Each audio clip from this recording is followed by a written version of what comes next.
Dreamers Welcome Podcast. Dreamers Welcome Podcast. We finally here, goddammit.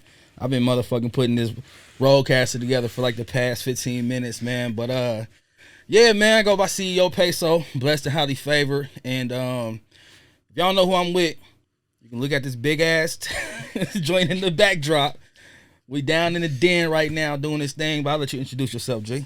Man, you already know. Appreciate you having me on the podcast, PESO. Dreamers Welcome. You already know. Long time coming. Man, G Money. Yeah, y'all gotta see a name, my nigga. You know I made the beat. Yeah, the tag, the infamous tag. You already know. Woo, man. We Long just time got to it, man. We just got to it.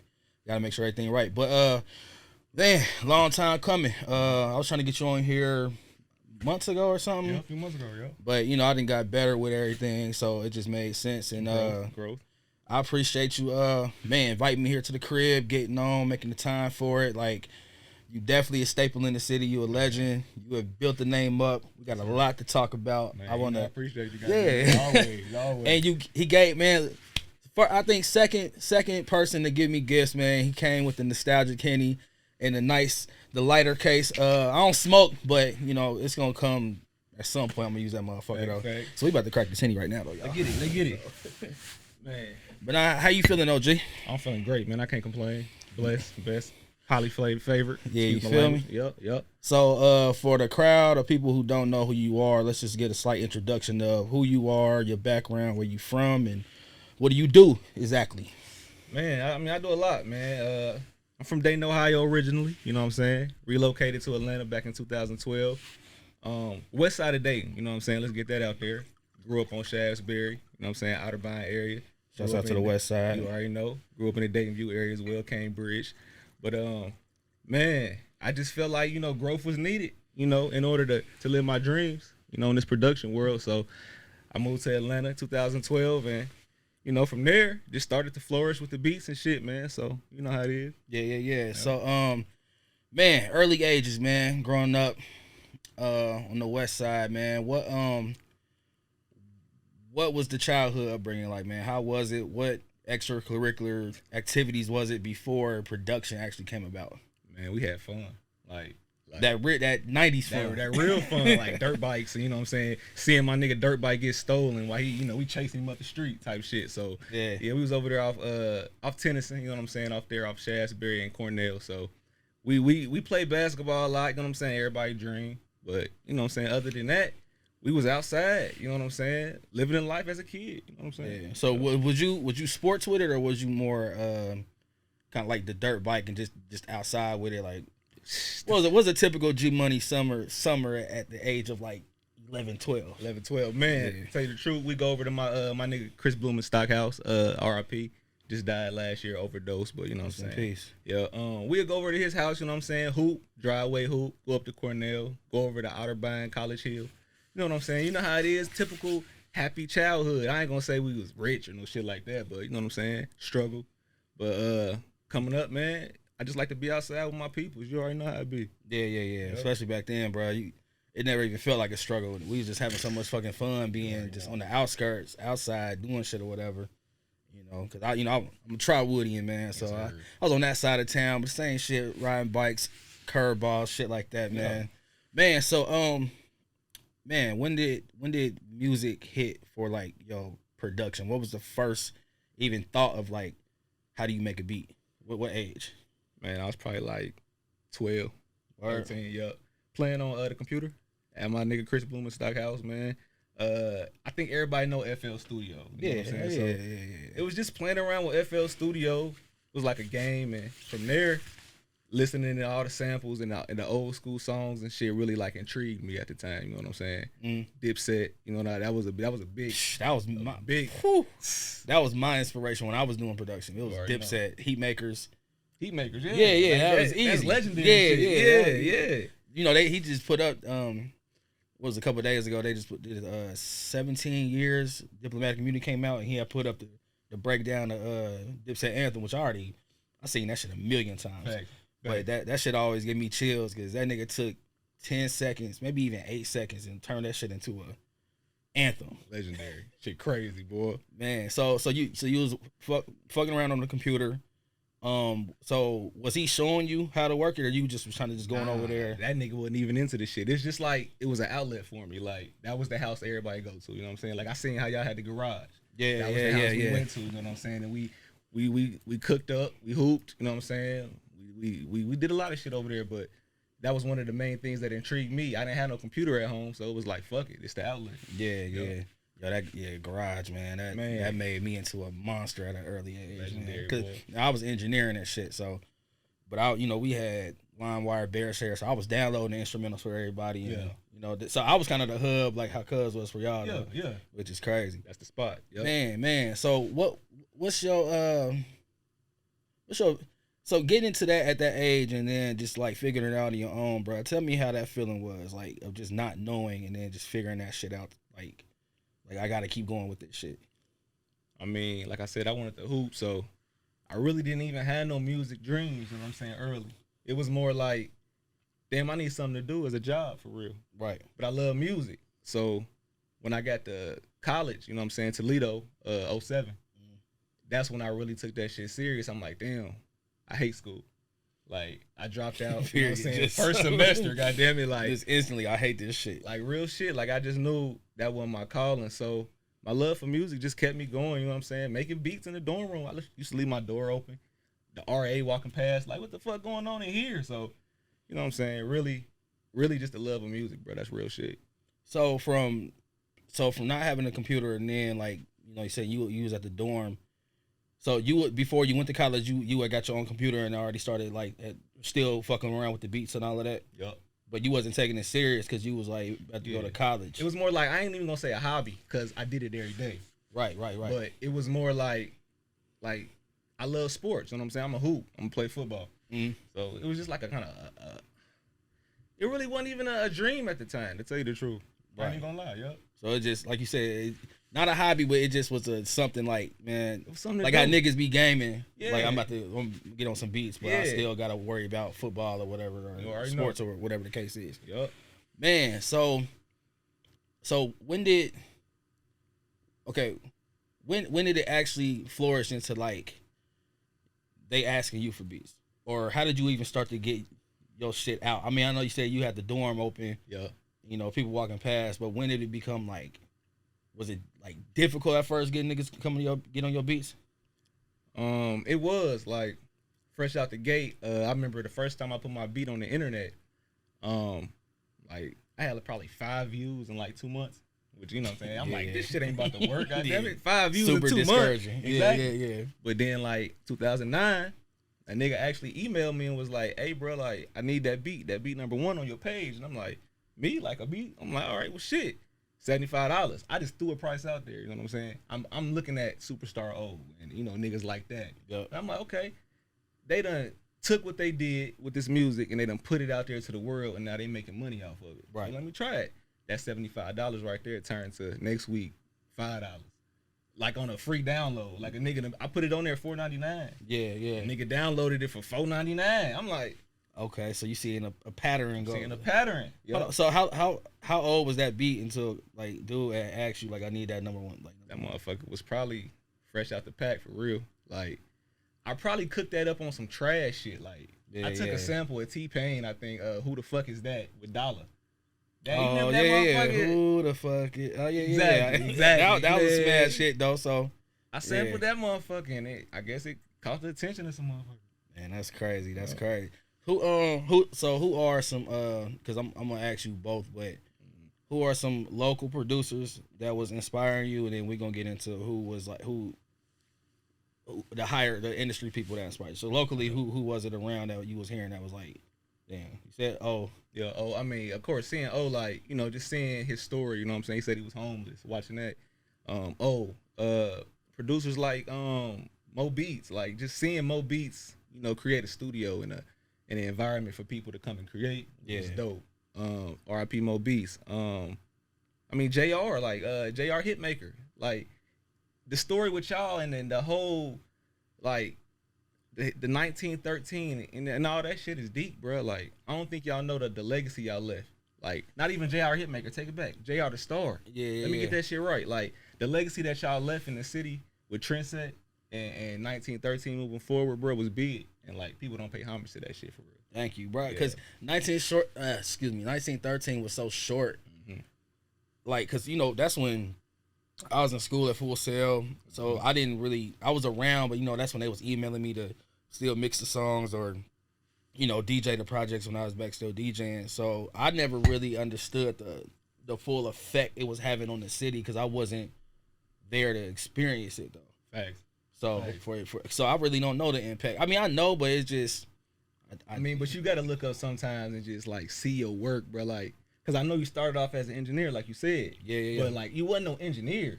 You just helping motherfuckers out. Like, all right, I like music, I'm gonna do this shit. But when you grab that camera, I don't think you still realize the impact you left on niggas' lives in that city, bro. Like, shit is big, bro. Man, cause I'm still going and reaching. I'm still seeing other videographers do stuff and all of that. So I'm not dismissing what I did, but I'm so tunnel vision. Mm-hmm. It wasn't even no time to really look back, because then it was just like, all right, well here y'all go.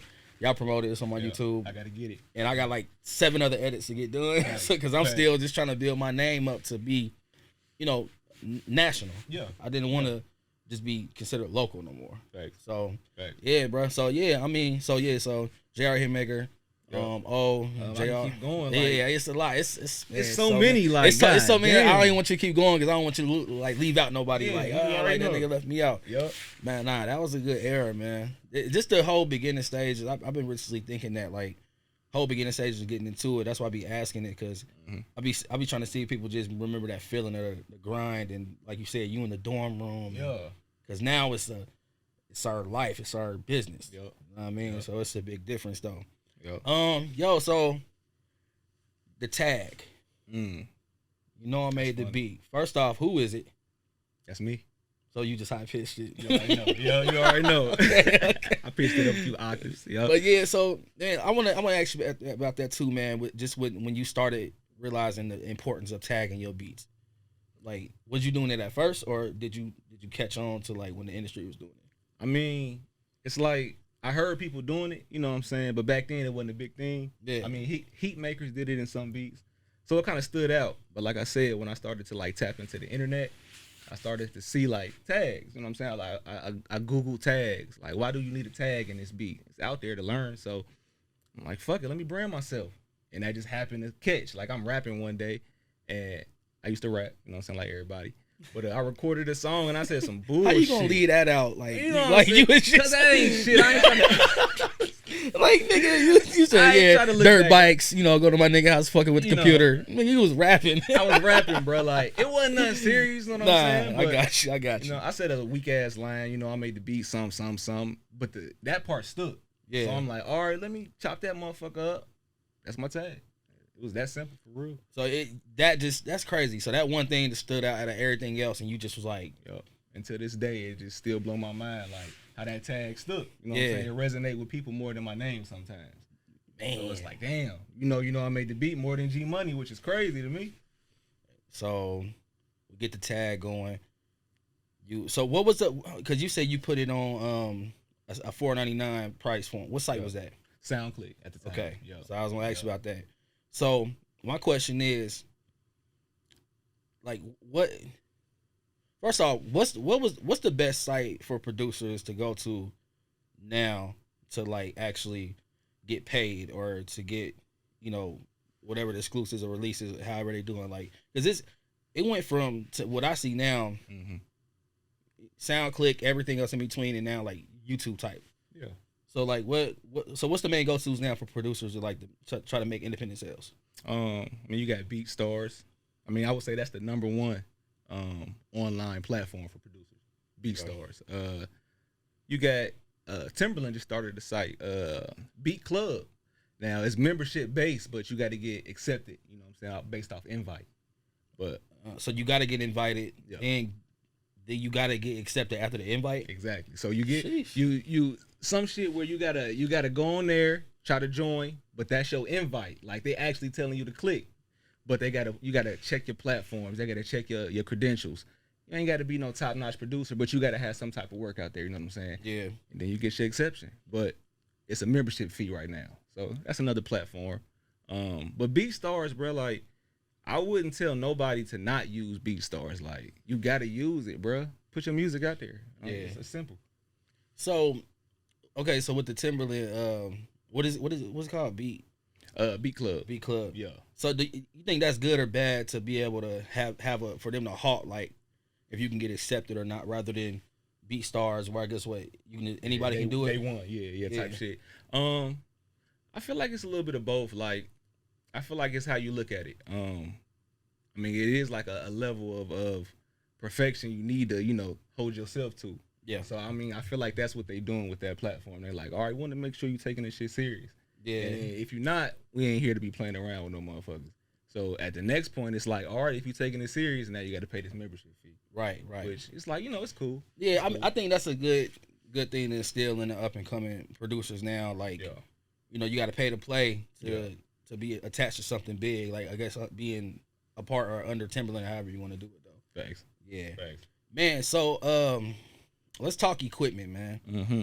Because from back when we started, I love how we kind of the generation from like analog to digital. Mm-hmm. Because I remember niggas had, well, they still do, but Tritons and 88 keys, you know what I mean? Like 2-tower keyboards. Well, people still do that now, but then you got shouts out to Russ, the producer, singer, rapper, but that nigga make beats on his MacBook keys. Damn.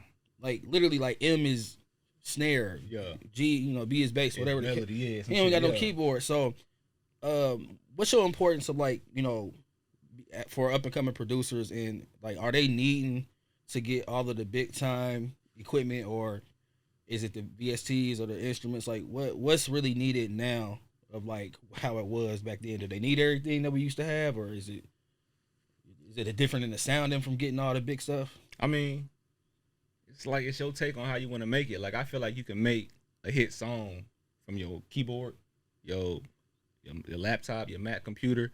You don't need too much for real. Now, it is a different type of quality, you know what I'm saying, that come with these instruments or these VSTs or these this equipment. So I would say just get you a laptop, you know what I'm saying, download you a program. It don't got to be Fruity Loops, Pro Tools, Ableton, and just start like creating, you know what I'm saying, and then go from there. Like you don't need too much. Get you some headphones, get you a little MIDI keyboard, get you a little microphone, and then there you go. You in the game after that. Yeah. Because like I said, I watch a lot of YouTube, like videos, remakes, and whatever. And like I said, it's somebody that got like a keyboard no longer than your forearm. Facts. But they cooking up on that motherfucker though. Yeah. So I guess it's just it's basically just at your standard, or is that your budget? A little bit of both. Yeah. I mean, if you can get it, I would get it. You know what I'm saying? It make you feel better when you got some good equipment. You know what I'm saying? It make you want to go a little harder. But it's still the grind, and I ain't got it, so I'm about to do it because I love this shit. You know what I'm saying? So a little bit of both. I would just say, just start off with a laptop. You don't need much. You know what I'm saying? Right. Okay, man. Good answer. I wanted people to hear that. Yeah. So, how do you feel about the direct artist to producer, like builder, like, because you had to select a few people, which one was shouts out to Shot Smoke, but you had to select few people. So how does that help you as an artist to just have like a one-on-one with somebody working? I mean, it helped me a lot for real. It ain't nothing like building that one-on-one relationship with an artist. You know what I'm saying? I feel like the best music come from when you know the artist, or y'all in the same room, or y'all just got that relationship where I can send you a beat, you know what I'm saying, and I know you're gonna record on it that day. You know what I'm saying? So one-on-one connection, I feel like is big. It's key for real. Okay, cool. All right, let me try to phone in Smoke real quick.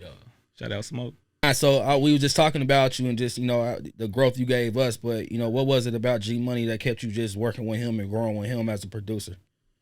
Nigga, bottom line, I can't make this up. Y'all call me off the booth, so y'all know I can't make this up. Loyalty, man. That nigga been loyal since fucking, what was it, Talking Heads and like coming in the barbershop. G Money was like probably 15, 16 years old when I started cutting his hair, maybe younger than that. And that's how, I mean, the nigga was giving me beat CDs from, I'm talking about 10, 15, 20 beats on a CD. And that shit just turned into, for real, that shit turned into family, man. It turned into me pulling up at his house all the time, and his mom's treating me like a son, and then her calling me to come out to his surprise parties in Atlanta from LA, and like, bro, it wouldn't even feel right if he wasn't around. You know what I'm saying? It's like, it's so much not music and so much more than, and then on top of that, the nigga's grind is just crazy, so he keep on doing shit with music, and it's like, I gotta catch up. This nigga getting placements everywhere. Like, our story just deeper, bro. We can't do this shit in like 30 seconds. You know what I'm saying? Yeah, I know. But we you know, I got the call in going, so I'm like, man. I wanted to catch you off guard because I wanted to get that organic answer though. Yeah, loyalty, bro. If I had to sum it up, it would say loyalty and family, man. Like, same way with you though, man. Yep. Yeah, that explanation sounded like me. Yep, like literally spot on, man. But yeah, man. But yeah, we wanted that though, bro. We appreciate you, love you, man. And love I think you, boy. Man, we got a good episode going with this one, man. So love, nigga. Hey, I need my episode quick, nigga. I'm about to drop. Oh yeah, I got you. I got you. I'll render that out this week. All right. That Puerto Rico edition. All right. Hell yeah. Love you, boy. All right, nigga. Yeah. Love you, boy. As a producer, man, explain like most of the different ways it is to be able to like make passive income, minus then just uploading and beating and selling it. So what's a couple different ways it is for like producers, if you can throw some out to just to master the craft of like also generating money, not through just beat production. I know you mentioned like a mic or whatever. So what is it like producers should or need to do to having that artillery to be able to like expand? For real, I feel like content creation is big nowadays. I feel like you don't really got to put out beats as much. You can sell content. Like, you can become an influencer on Instagram by just sitting behind your keyboard doing skits nowadays, and you might sell some beats off that, or you might get a big placement, you know what I'm saying, for like a big company off an ad or some shit, ad revenue. I mean, for real, I feel like creating yourself is big in today's world. Like branding yourself. Yeah, you got to be an entrepreneur, creator. I feel like to even make money nowadays. Like, I feel like it's so oversaturated with beats, like you said. Like, how many other ways is there to get money out of this shit? And I feel like just putting yourself out there, creating content. It don't matter what it might be. Like, you might be creating merch for your beats. You know what I'm saying? Where your logo might pop off before your motherfucking beat pop off. NFTs, all types of shit. Yeah. But outside of that, I feel like mentorship is a big thing in the production industry. Right now, I'm doing the pop program. Like, that's where you go, Boys and Girls Club. Might go to like group homes, and we just kind of sit down with the kids, make beats with them. You know what I'm saying? But that pays as well. Right. They got like instructor jobs and shit like that, where producers can tap into that world now. You don't got to have a hit song to make money out of this shit nowadays. Man, that's dope. Bro. Because I was thinking about doing that, or kind of holding like a small class for like kids between like 8 and like 15, and let them kind of work with the camera. Yeah. Because my son, he see me with the camera, so now my niece, they know how to hold it and take a picture. Little PESO, he ready. Yeah. I mean, like, come on, man. Like, you just don't gotta use your cell phone all the time. Like, facts. The hardware still matter though. So in the camera world, I just invested in the camera too, just word. because. Yeah. Cause I mean, even like because I see a lot of people, breaking down YouTube tutorials or even spitting game. Like, shouts out to AO the producer, man. That's somebody who really put me on game with, like seeing him and how he was producing and let me ask you that too. Like, it's a crazy story about AO the producer. Which the connection with that and you and AO the producer. Tell me. Man, look. So when you was in Orlando, you shot a video for AO the producer, just like breaking down his beat for I think Lil Wayne and Rick Ross. Yeah. Yeah. So the guy that you said or that AO said set it up, Irv Whitlock. I don't remember the actual name. He said that was his manager, you know what I'm saying, that helped put this shit together. But Irv actually reached out to me a few years ago with my situation with the beat getting stolen. I'm like, it's crazy how just from dating we branched out that far to even touch the world and shit like that. Like, yeah. AO the producer was like at a point where he like, damn, I'm trying to get it. Now look at AO the producer. Man, Grammy nominated, Grammy award winning. Him and Keys. Yeah. Hold up. Yeah. I remember when they first found that tag on Fruity Loops, and they were just going because he was breaking down how he had the intro to the Lil Wayne, the Alien, whatever. Like, and then I just remember he was like, "Bro, I think I'm about to start using that." Mm-hmm. We was in the studio. This was like, 10, 11 years ago. So shouts out to you, Ayo, man. Shout out, Ayo. I'm getting you on the podcast soon, but yeah, Ayo I was infatuated. But speaking of that, we can just digress a little bit into it. But the quote was on the news article. Mm-hmm. I'm gonna make it quick. No hard feelings despite the lawsuit. Mm-hmm. Can we tap in on that a tad bit and just let the people know what happened, just real quick? Yeah, facts. So you want the beginning, or you want? Brother, we got time. Gotcha. Because people need to hear it though. Like not for the entertainment purposes of who it is or nothing like that, but just the approach of why you had to take it so serious. Yeah. Like they need to understand like some shit you can't just let fly. Yeah. So if you don't mind, let's just speak about that situation. Facts. And I'm glad I'm on this platform to do it, to tell you the truth. So appreciate you. You already know, appreciate you, bro. It started out back in 2013. I made a beat. It was called Shawty So Cold, and it had a sample from Swing My Way. You know what I'm saying? The hit from '96. I put that beat out to the world. You know what I'm saying? I was doing over probably 2 million views. You know what I'm saying? At that time, probably every 5-6 months. So the beat was out there. Cortez Bryant, Lil Wayne manager. Everybody know that, who that is. He reached out to me.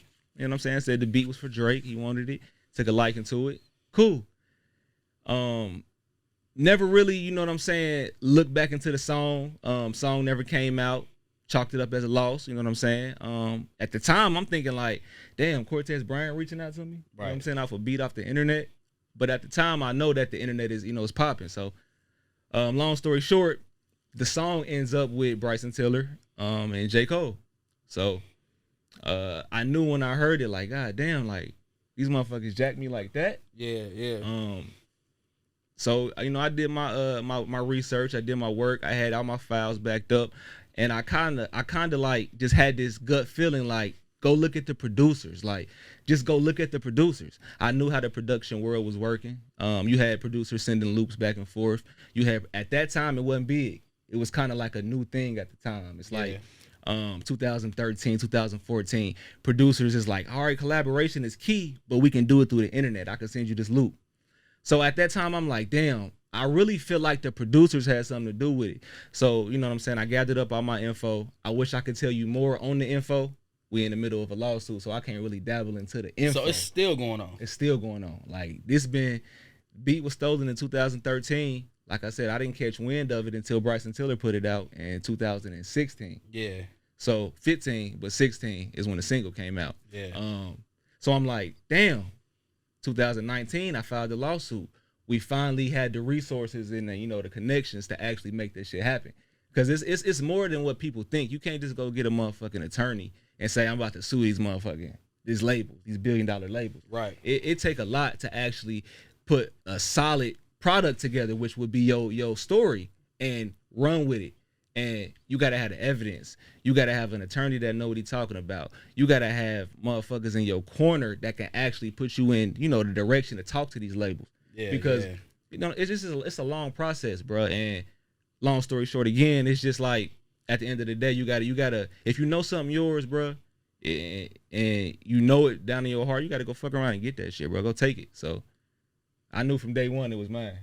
So, period. Yeah, period. Man, so do you already just not delete a lot of your files or nothing? Because that's one thing with me. I got 7-8 hard drives, terabytes of just old footage that's already been out, people's videos, but I can't delete it. So you've always been like that though, even facts.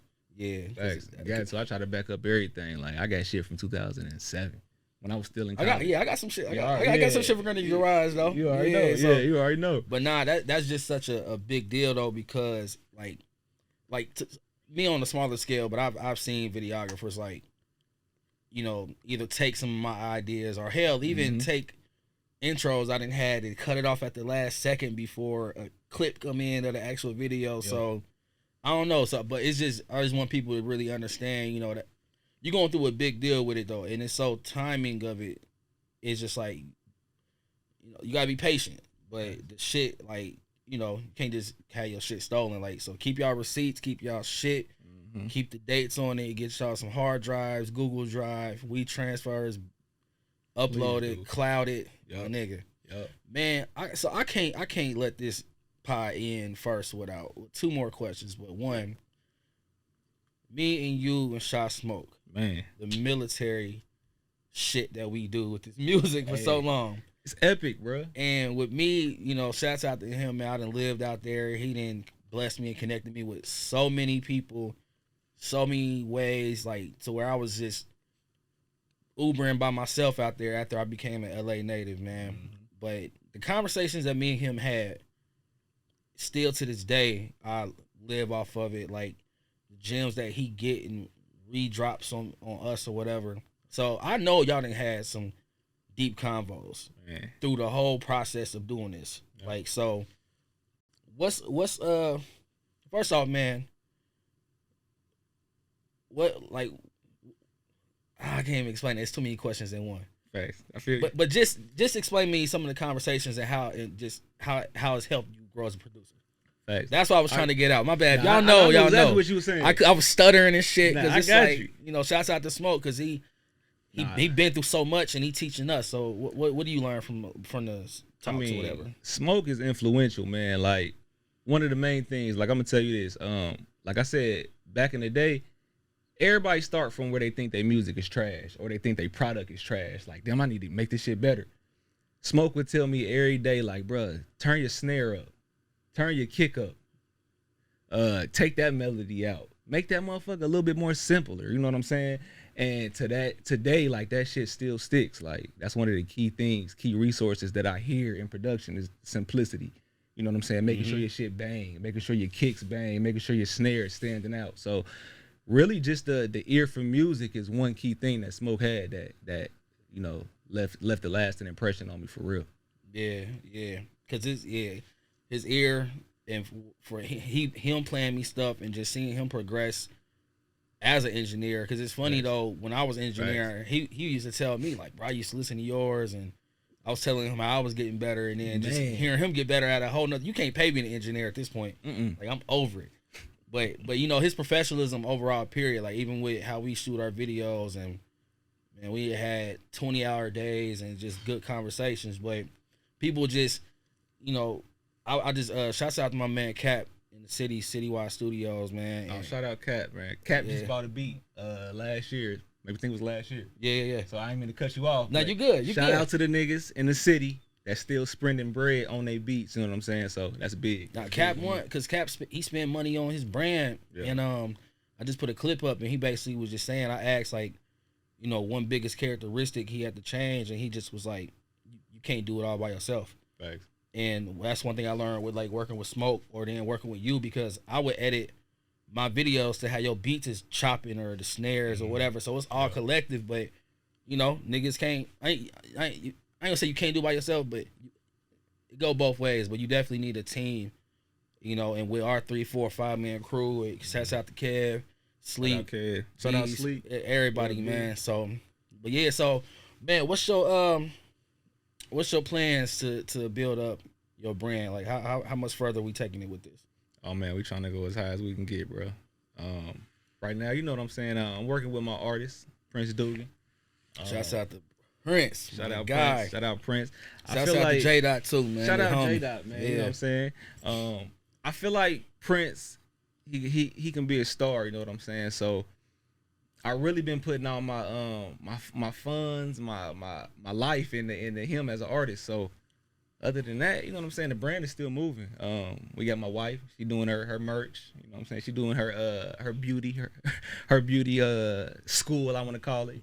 But other than that, bro, music, my family, branding, trying to get to that level of stardom, you know, greatness, keeping God first, really, and just like I said, trying to get to that next level, bro. Real shit. Period, man. I love it, man. Last question. What's a good quote or piece of advice that you live off of? Man, I'm gonna keep it in the entrepreneur world. It's 3 M's in this game when it come to making money or just being successful in this music industry. And first, you got to make the music. That's the first M. Second M is you got to have some type of money.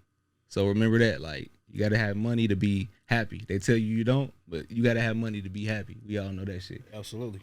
And 3, you got to market yourself. Your marketing is key. You can have those first 2. You can make the best music that you can possibly make. You can have the money. But if your marketing ain't right, you know what I'm saying, that shit ain't going to come together. So them 3 M's is my biggest takeaway from what people need to know, or, like, you know what I'm saying, to grow in this industry. Absolutely. Yeah. My nigga. You already know. Brother, I appreciate you, man. Man, City Natives, we down here in Atlanta with it, but the growth and everything, and I always give you your flowers, but, you know, with my platform and the information that, you know, you dropping, it's only helping me out, and I'm just trying to just keep building with it, man. Yes, sir. So I appreciate you, bro. It's all love always, Yeah, goddamn man. it. You already know. Y'all know what it is, man. Dreamers Welcome Podcast. Keep on dreaming. We out this bitch. Yes, sir. Dreamers Welcome Podcast.